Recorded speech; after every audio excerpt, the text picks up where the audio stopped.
శ్రీమాత్రే నమ. జై గురు దత్తాత్రేయ నమ.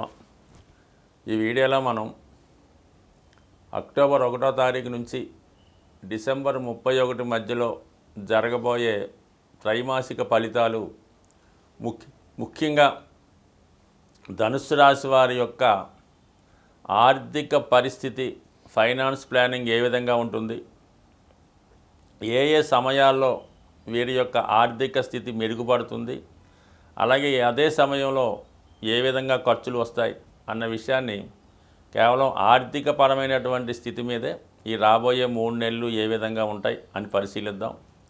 మరి ధనుస్సు రాశి వారికి ధనాధిపతి శని భగవానుడు.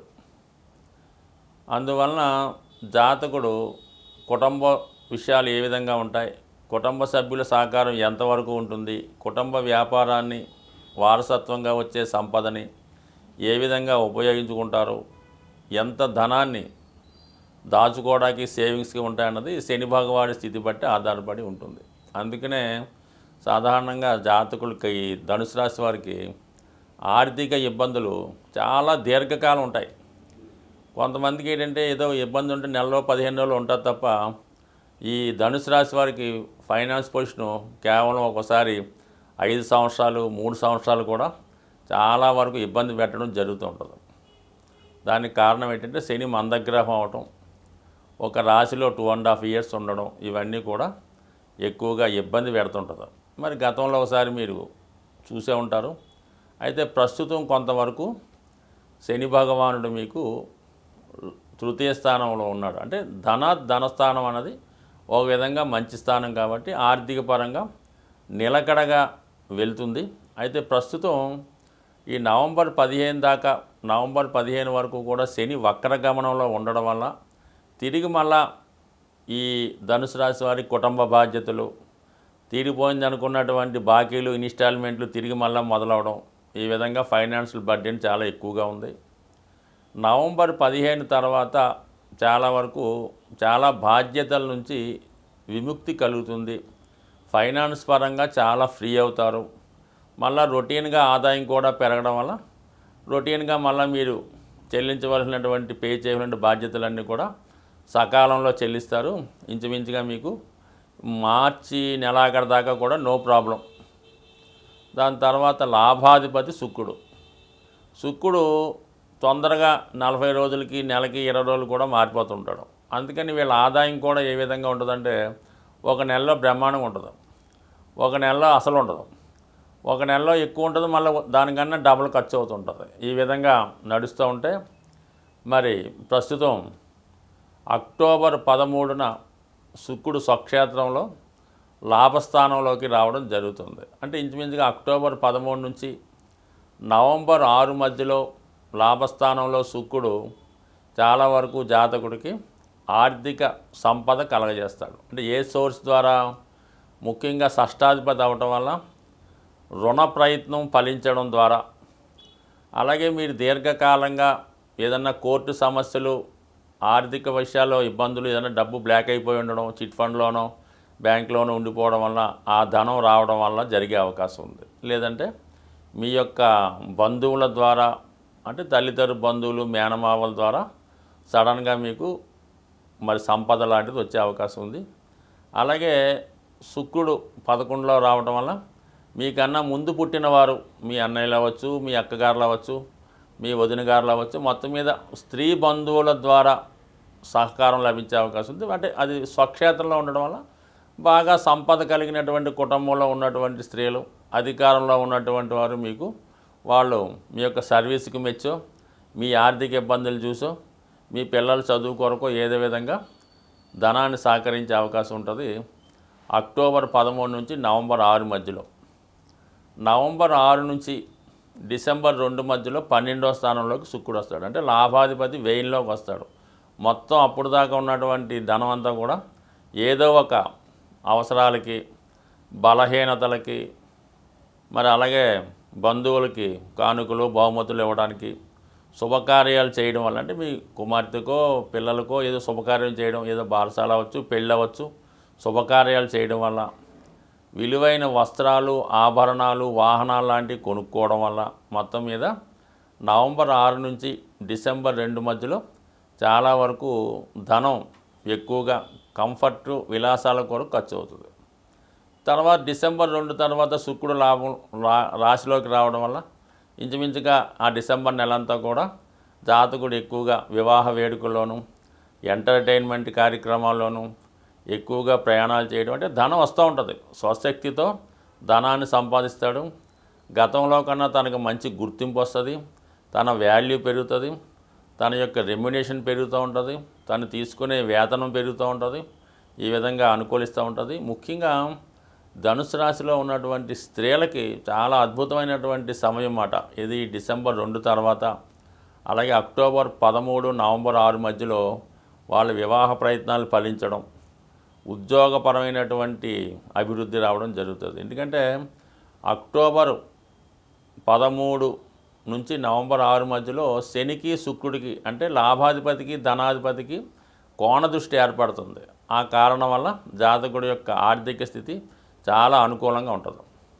డిసెంబర్ 2 తర్వాత లాభాధిపతిగా ఉన్నటువంటి శుక్రుడు శనికి లాభంలోకి వస్తాడనమాట. ఈ కారణం వల్ల కూడా స్వశక్తితో, సహకారంతో ఆర్థిక సంపద పెరిగే అవకాశం ఉంది. సో మొత్తం మీద ఏదైనా ఈ ధనుసు రాశి వారికి మరి నవంబర్ 15 దాకా మాత్రం శని వక్రగమనంలో ఉండడం వల్ల ఏంటంటే మరి 2వ స్థానం మీద కూడా తన ఫలితం ఉంటుంది. కాబట్టి 100% రావాల్సిన ధనం సకాలంలో రాకపోవడం, వచ్చిన ధనం మీ చేయి దాకా రాకుండా మధ్యలో ఆగిపోవడం, ఈ కుటుంబ అవసరాలు వాటి కోసం ఖర్చు అవ్వడం వల్ల ఇబ్బంది పడతారు.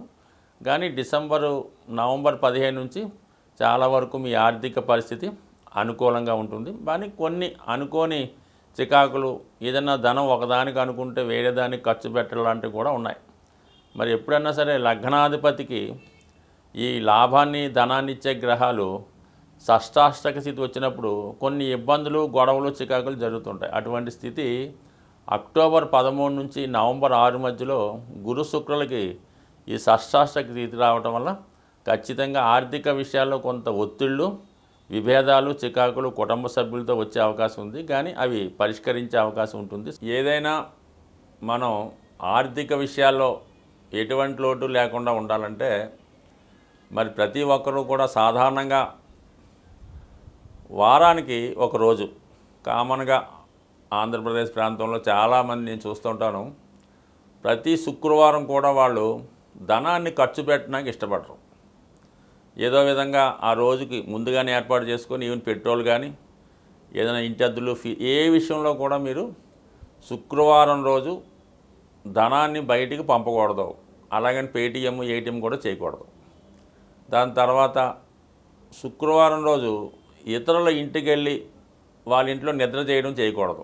ముఖ్యంగా స్త్రీలు, ఈవెన్ పుట్టింటికైనా, చుట్టాలింటికైనా, అక్కగారింటికైనా శుక్రవారం ఎట్టి పరిస్థితిలో కూడా మీరు భర్త గారింట్లోనే, మీ ఓన్ ఇంట్లోనే ఉంటేనే బాగుంటుంది. ఇతరుల ఇంట్లో నిద్ర చేయడం వల్ల కొంతవరకు ఇబ్బంది అవుతుంది. అలాగే బంగారు ఆభరణాలు లాంటివి శుక్రవారం రోజు ఎవరికన్నా ఎరువు ఇవ్వడం కానీ, ఏదన్నా అర్జెంట్ పని వచ్చిందని తాకట్టు పెట్టడం కానీ చేయడం వల్ల చాలా వరకు ఆర్థిక పరంగా మీరు తిరిగి జీవితంలో కోలుకోలేకపోతుంటారు అన్నమాట. సో ఈ విధంగా ఈ నియమాలు పాటించి కనీసం శుక్రవారం కానప్పుడు వారి ప్రాంతాన్ని బట్టి మంగళవారం ఈ విధంగా చేయడం వల్ల మీకు ఏమవుతుందంటే 15% మనీ సేవింగ్ అవుతుందన్నమాట. అంటే ఒక్కరోజు మీరు ఆ ఖర్చులు అదుపు చేయడం వల్ల మీకు 15% సేవింగ్ అయినట్టే అవుతుంది. అది ఆటోమేటిక్గా మీకు దాని 6 నెలలకి 100%గా మారుతూ ఉంటుంది అన్నమాట.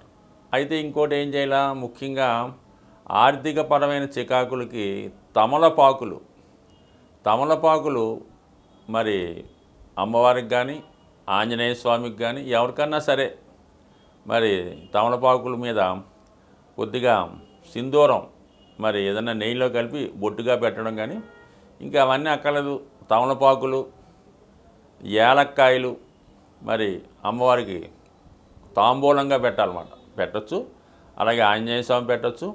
ఇది చేయడం వల్ల కూడా మీకు ధన సంపద చేకూరుతూ ఉంటుంది. సరే, అది కొంతవరకు అదొకటి చేసుకోవచ్చు. తర్వాత ఏంటంటే మీ యొక్క పర్సులో లేదంటే మీ యొక్క క్యాష్ బాక్స్లో మారేడు దళం ఉంటుంది. మారేడు దళం అది ఏదైనా శివాలయంలో కానీ అమ్మవారి గుడిలో కానీ పూజ చేసింది ఒక మారేడు దళాన్ని తీసుకొని మీరు అది మీ పర్సులో పెట్టుకోండి. నిత్యం ధనం కలకలాడుతూ ఉంటుంది.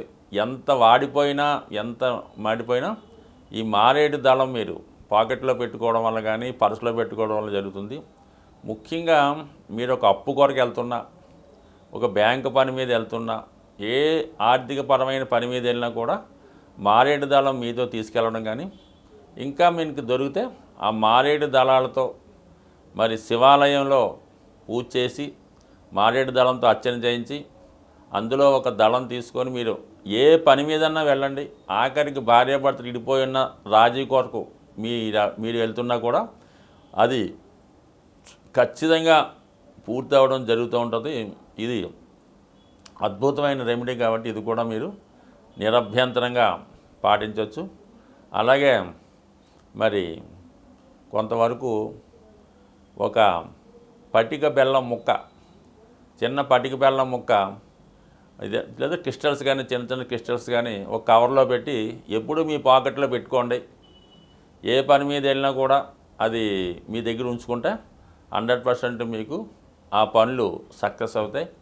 అలాగే ముఖ్యంగా చీమలకి, నల్ల చీమలకి పంచదార ఆహారంగా వేయడం వల్ల కానీ, చెరువులో అది చేపలు ఉంటాయి కదా, ఆ చేపలకి బిస్కెట్లో ఏదో ఒకటి ఆహారంగా వేయడం వల్ల కానీ, మరి అలాగే గోవుకి అరటిపళ్ళు, పసుపు రంగు అరటిపళ్ళు పెట్టడం వల్ల ఇవన్నీ కూడా జాతకుడికి అదృష్ట యోగాన్ని, సూక్ష్మంలో మోక్షంగా ధనం సంపాదించడానికి కారణమవుతుంది. స్వస్తి.